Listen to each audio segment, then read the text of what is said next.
the number one most important thing for you to be doing is asking the question why. Both my level 4 and level 6 teams are looking really awesome. And I'm just super excited about it. Guys, I was burned out. Like, I don't know if you guys are feeling it. Obviously, I've been doing this for a while. I'm getting a little bit older. I'm not in my 20s anymore.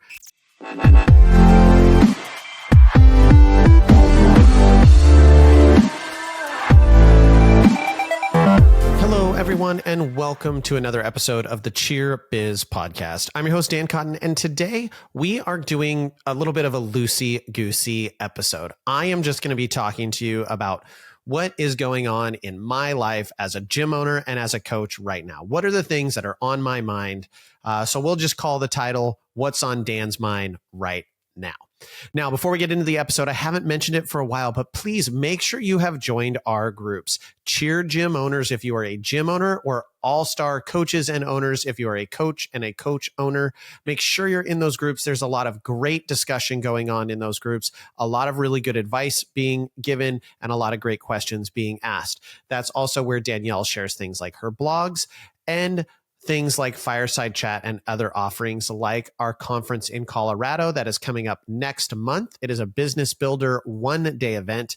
If you're looking for an opportunity to just start to dive into some of the things that we do in Next Gen, make sure you get to those conferences. And last but not least, if you are interested in joining the Academy, you want to get coached by one of our Next Gen business coaches, you want to take your business to the next level, then you need to reach out to us. Go to nextgenowners.com, click book a call, and hop on a call with Justin to learn more about the Academy and what it is you would need to do to join, to qualify to join the Academy, and how we can help you grow your gym. All right, so what is on my mind right now? My darling, what is on your mind? Well, first and foremost, I just got back from a little bit of a very short vacation. It was a quick 4-day trip with my entire family. It's something we do every year. So my parents, my brothers, my sister-in-law, Tori, my kids, my brother's girlfriend, we all go and stay somewhere and just kind of relax and spend time together. And one of the things that's on my mind is how amazing it is to be in a position where I can afford to do that, not only from a financial perspective, but also from a management perspective, where I know that my gym can still run while I'm gone. We did not close. We ran classes on Saturday and classes on Sunday, and I wasn't there. Knowing that I have the people in place to ensure my product is being delivered correctly is just an amazing feeling to know that we are running and things are operating and the systems are built and the personnel are trained and in place for things to continue to run. So it's a really thankful feeling to be able to step away. And like, there were years where we stepped away before, but it was kind of a joke that we used to go to the coast. This year we were up at one out of the mountain, and we would joke that every time we would go to the coast, there would be some sort of crisis. A kid would quit, something would go wrong, there would be some sort of fire. There were multiple years that Tori had to drive back 2 hours to run classes because there wasn't coverage, and we found out last minute, and just a number of different missteps throughout the years. And to be at a point now where over the last couple of years, that doesn't happen. We don't get phone calls. We don't get text messages. We don't have emergencies that pop up that make it so we have to interrupt our vacation and run home to run the gym, is just a really amazing feeling to know that we're kind of at that point. And I wish I had gotten there sooner. I know I would have if I had had better guidance along the way and hadn't been learning through the trials and tribulations of failure, but being able to learn from other people's failures a little bit faster. I know that we would have gotten to this position much faster, but that wasn't our journey. And so I'm just really grateful for that opportunity. And I'm grateful to be able to help people that I work with get to that point a little bit faster. That's a really exciting position to be in, to share those lessons learned so people don't have to suffer through the same things that we suffered through. The other thing that's on my mind is we're actually on a bit of a break, but we're headed into our staff training and retreat. And I am super excited this year for our staff training and retreat because I feel like I actually have the time to really prepare. We've been doing our training and retreat for now. I think this is our third year doing it. Maybe it's our second. It feels like, or no, I was going to say maybe it's our fourth. I think it is truly our third year. The first year, I was kind of prepared. I had a general outline of some things I wanted to do. The second year, I actually was less prepared last year and didn't feel like it was as good of prepared content, but we did a lot more open brainstorming and strategy. And I thought that was really fun and really cool. And this year, I am running a true like mini conference for my staff. I have presentations built. I still have more to go and still more presentations to build, still more guided exercises that we're going to be doing. But I'm just super excited to be diving into these subjects with my staff and really taking things to the next level with my people. We're able to start talking on a much deeper level where I think when we used to do our staff trainings, we'd always do one annually, but it wasn't always a retreat like this where we would leave for 4 days. It used to be just kind of, hey, look, here's the score sheet, here's the policies and procedures. And a lot of it was more of a like wagging my finger of, don't do this anymore and don't do that anymore. These are bad habits. And now we're able to be on a completely different level where we're talking about, we do still talk about the score sheet, but we're talking about, what is our culture and what is downstream of that culture and how do we deliver at a higher level? And what is it that our clients are really craving? And what's going to increase our length of engagement from our clients to go from keeping our class kids in classes for 8 months to how do we get them to be in for 18 months? How do we increase that length of engagement and decrease our churn? And my staff understand what I'm talking about. They're understanding why having a profitable company is important. They're understanding those numbers. They're understanding, hey, we can't overstaff this thing because that negatively impacts the bottom line. And also we're starting to strategize and plan for our new building, which is the other thing that's on my mind. So for those of you that follow the podcast a lot, you know that I pay an absurd amount of money in rent. I mention it all the time, and that I don't love my building, even though it's pretty big by comparison to a lot of people's buildings. 15,000 square feet is a huge facility. And I'm very blessed to have that, even though it is really expensive. But we have been in the process of looking for a new facility for the past couple of years. And we have found one that we're excited about potentially moving to. It's pretty close to where we're currently at. And the upgrade it is phenomenal. So we are super pumped about it, but it's on my mind because we're still waiting to get the last couple things in place. It's all still a theory yet. There's no ink on paper. We haven't signed anything yet because we're waiting for the final quotes from the contractors to learn what our out-of-pocket expense is going to be to retrofit the facility and get the sprinklers raised and get the lights raised and lift the things up that need to get lifted up because it's been kind of an office space. So we're really excited about it, but that's hugely on my mind. I'm thinking about layouts and how I can set up floors. And on top of that, we're now thinking about additional revenue streams. So Tori is hot and heavy into what would it be to start full day preschool and what are the steps we need to take to make that happening. And she actually just interviewed them, a company that provides kind of a software and service for managing preschools. So all really exciting things that have me super pumped up.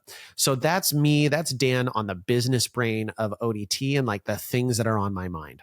And then coach's brain, I am like full send into getting my routines ready. And I've got to tell you guys, I'm just going to be completely honest. I know this doesn't really matter to any of you, but I'm so excited for my teams this year. Like I'm actually a little bit mad that we're on a break because I want to be at practice. Like my teams are, I'm really excited for what they are potentially going to be able to do this season. It could be one for the record books. Both my level 4 and level 6 teams are looking really awesome. And I'm just super excited about it. Our routines, we hired out for the first time with choreography. And I have some things that I would do differently since we haven't hired out for choreography in a long time to, I think, get a slightly better routine. But I'm really excited about the person that we partnered with. The person we hired for choreography is very open to fixing anything that didn't work quite right in the first couple passes. So I know that it's a partnership, which I think is always a huge thing to look for when you're looking for a choreographer is who is someone that is going to partner with you to give you the best possible products. So I'm super excited about all of that. I really want to be in the gym and be training my kids. I'm excited to get back and do a couple private lessons this week, but I'm just really, really excited about my teams and excited about the energy and the culture that we have in the gym with our athletes. So that's something that I'm excited about from a coaching perspective. And I'm pumped for the season. And that's a really great feeling because honestly, last year at the end of the season, guys, I was burned out. Like, I don't know if you guys are feeling it. Obviously, I've been doing this for a while. I'm getting a little bit older. I'm not in my 20s anymore. And I was tired. Like the end of last season, I was just smoked. I didn't have anything left. I was not excited for tryouts. I was kind of dreading it. And I was very much focused on, what was coming with camps and what was coming with next gen. And those were my focuses. And I wasn't really focused on the teams and the kids quite as much or excited about it. And now it's nice to feel that passion and feel that excitement coming back as I head into this season. Some of the other things that I've been thinking about a lot, obviously I run 3 different companies and that is a huge challenge. I've been thinking a lot on the camp stuff. The camp season is winding down, but now I transition into choreography mode where I travel the state and provide choreography for teams.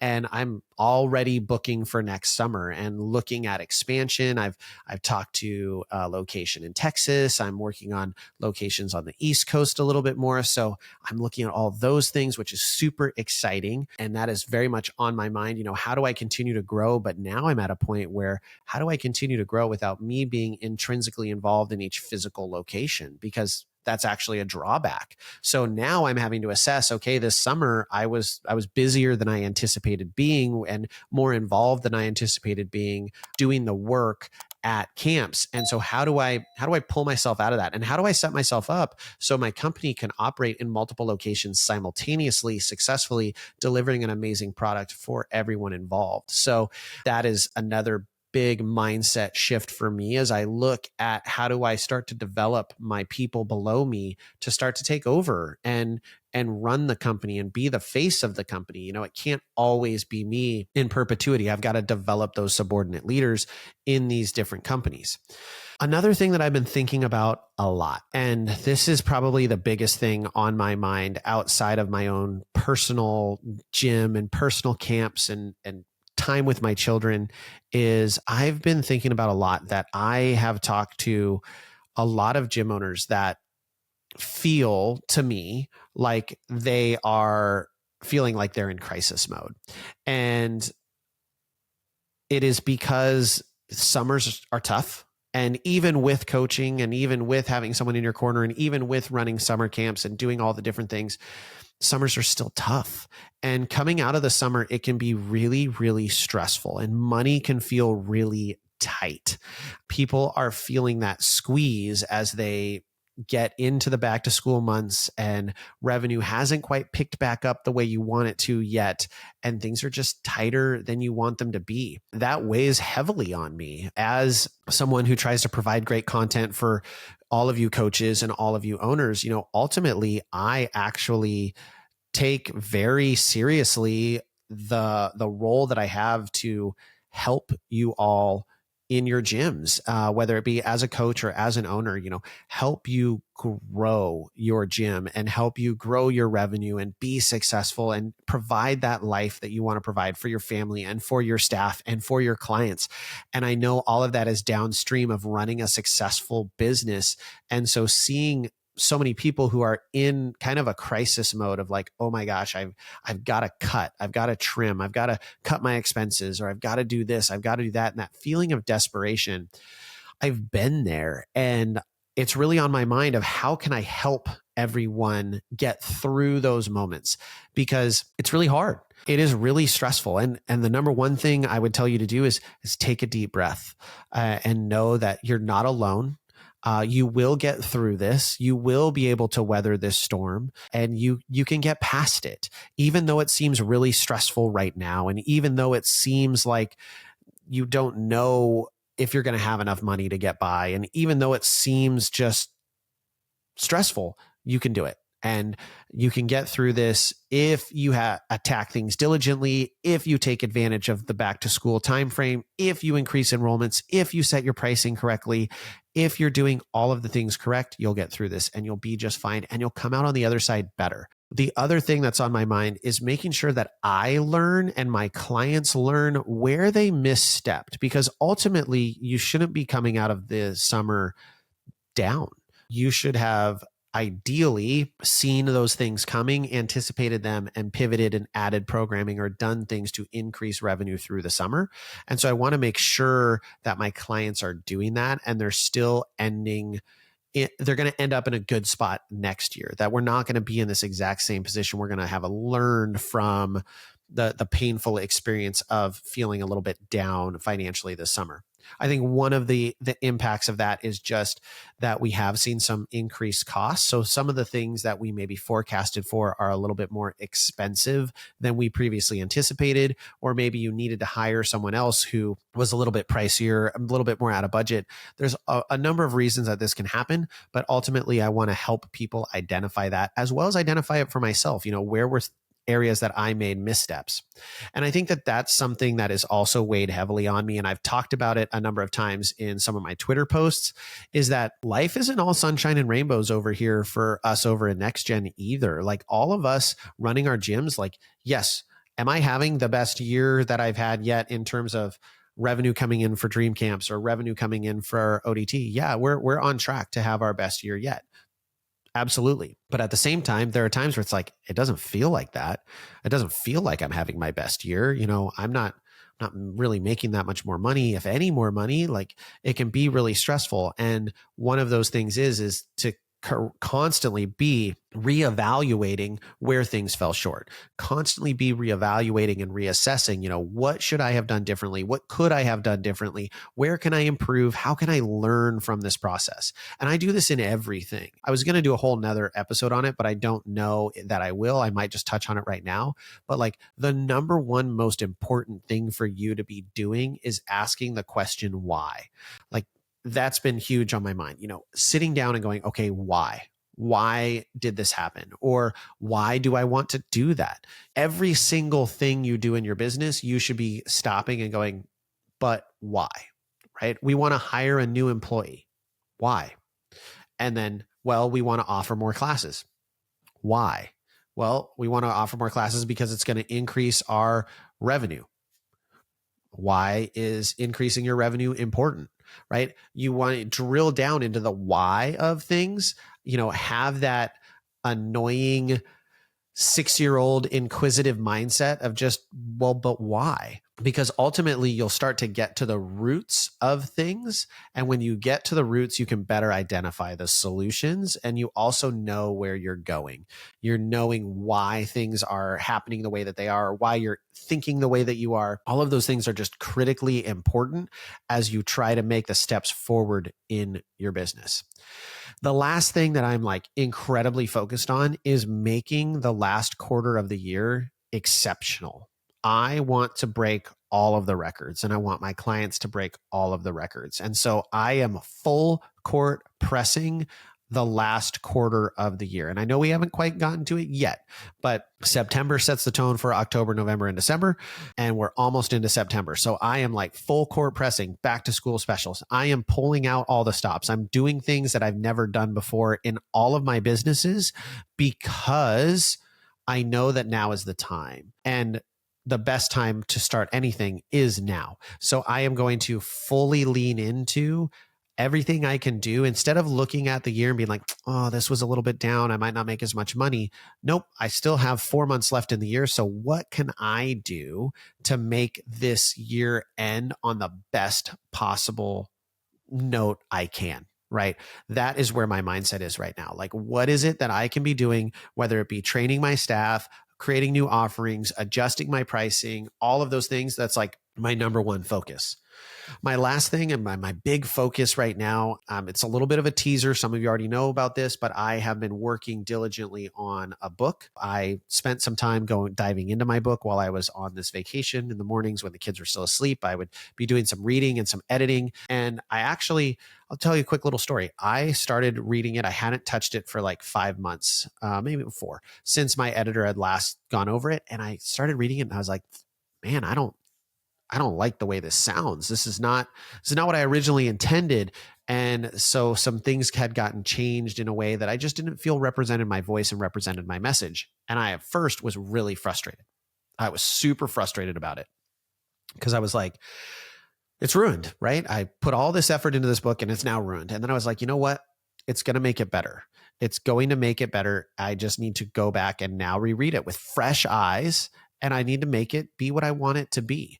And so I started diligently attacking that. And it is my goal. And I'm very focused on having this released and recorded on Audible and all of this stuff for you all in January. So know that that is very front of mind for me to release this book that hopefully will help all of you within your gyms, help you set your pricing correctly, help you grow your gyms, help you increase your sales, and just do everything that I try and package everything that I help with my clients into one book for you. Now, it's not everything, but it's a lot of the things.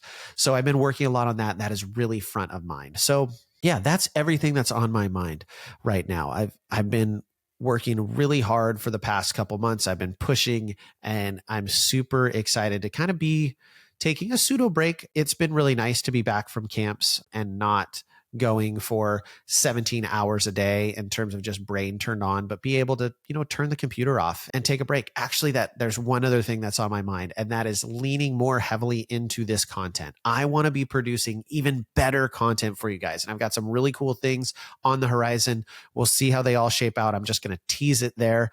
We got some really cool things. I do want to continue to lean into this and this medium. I've heard from so many people who gain value out of the podcast and listen to me regularly. And so I'm so grateful to get to be a part of your life and have you listening to the podcast, getting value out of the podcast. I truly appreciate it. You do not understand how much it means to me when I meet a gym owner, I meet a coach, or even meet a parent who says, I listen to your podcast every week, and I'm just so grateful that you're out there putting this stuff out. It means the world to me. So thank you for those of you who have communicated that. I've got some other big stuff coming. We've got a couple more interviews with Matt Becker coming up. I'm super excited for those. Stay tuned to get more great guests, some interviews with Matt Becker, and some other great content. Last but not least, as you leave the podcast, if you have never checked out Fireside Chat with Danielle and Justin, they're my business partners. They also own a gym. They're a husband and wife couple, and they weekly sit down and they do what they call Fireside Chat, where they discuss things that are going on in their business. They discuss things that are going on in their family and things in the industry that they are seeing going on, and they have a lively discussion about it. The Fireside Chat is now available on both YouTube, Spotify, Apple Podcasts, Audible. It is available where all podcasts are consumed. So make sure that you are subscribed to Fireside Chat with the Johnstons. They have some absolutely awesome content. It's really entertaining. They sometimes are sipping a twisted tea or an adult beverage as they chat through all of the things going on in their business and in the cheer world. So make sure you're checking out Fireside Chats. All right, everyone, I hope you enjoyed this episode. It was a pleasure recording it. Like I said, it was kind of unscripted. I just was downloading what's in my brain right now. I appreciate you listening. And with that, we'll catch you on the next episode.